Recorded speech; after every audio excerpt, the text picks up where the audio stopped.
All right, let's try another one. A plane travels at 225 miles per hour in still air. It can fly 500 miles with the wind in the same amount of time that it can fly 400 miles against the wind. Find the speed of the wind. So again, the first thing I need to do is assign my variable. I'm going to say let x equal the speed of the wind. And again, this is a distance problem, so I'm going to be using rate times time equals distance. So I'm going to create my table. Rate, time, distance. I have with the wind and against the wind. Now remember, in our last video we said for rate, boat always had to come first, or plane, and then we would add or subtract either the current, if it was a boat, or wind, if it's the plane. So wind is the second thing here, and that's what our x is. So it's going to be second. It means I know what my speed, my actual plane is flying at before the wind affects how fast or slow it's going.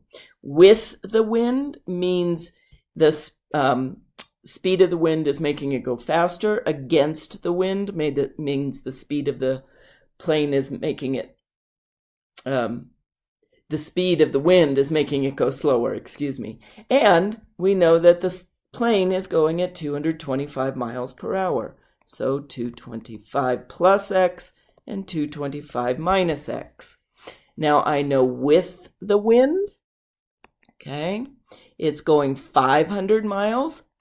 That's a distance. Remember, miles per hour is speed, miles is distance. And against the wind, it's going 400 miles. Now, once again, I don't have my time. So if I do rate times time equals distance, and I need time by itself, divide by rate, I get time equals distance over rate. And I do have a distance and I do have a rate.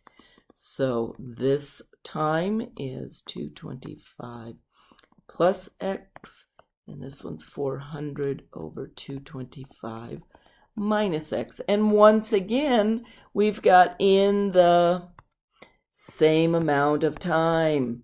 So time, once again, equals time. So that will be our equation. 500 over 225 plus x equals, that's the time going with the wind, and 400 over 225 minus x, that's the time going against the wind. Now once again, I could do my LCM, which would be, if I did, I'm just going to do it over here, my LCM would, well, this would be my foundation. And then I look at this and I say, well, in my building, do I have one quantity, 225 minus x? I don't, so 225 minus x. Oh my goodness, guys, look at this. It's a difference of squares. Anyway, however, I'm going to cross multiply because this is just one fraction equaling one fraction. So I'll get 500 times 225 minus x equals 400 times 225 plus x. Now I just need to multiply these things up. Well, I'm just going to do 225 times 5 because it's easier.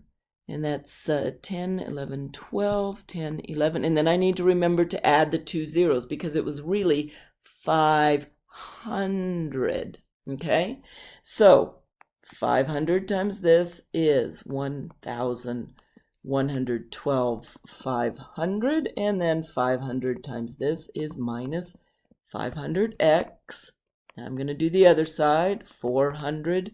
Well, I'm going to do it again. 225 times 4, that's 20, 8, 9, 10, 8, 9, and remember, add your 2 zeros because it's really 400, not 4. So that's going to be 90,000, and then I multiply these two, so plus 400x. Well, you notice, guys, that this guy is negative over here, so I'm going to start by adding him and putting him on the other side. So 112. So I can keep those two positive. Oops, missed a 0 there. And that makes it 900x, because when I move the negative 500 to the other side, its sign changes. Now I need to get rid of this guy, so I'm going to subtract him.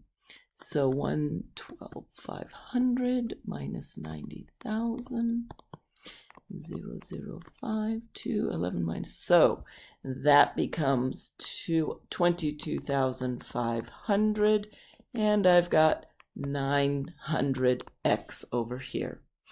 Now, to get the x by itself, I'm going to divide by 900. If I do that on one side, I have to do it on the other. That leaves me with x over here. I can get rid of these, and now all I have to do is divide 9 into 225. Well, 9 goes twice, that's 18. That leaves me with 4. I bring down the 5, 45. 9 goes in 5 times, 25. And again, this is applied problem.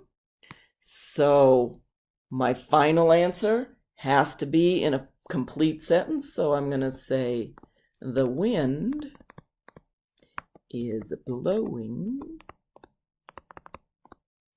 at 25 miles per hour. There we go.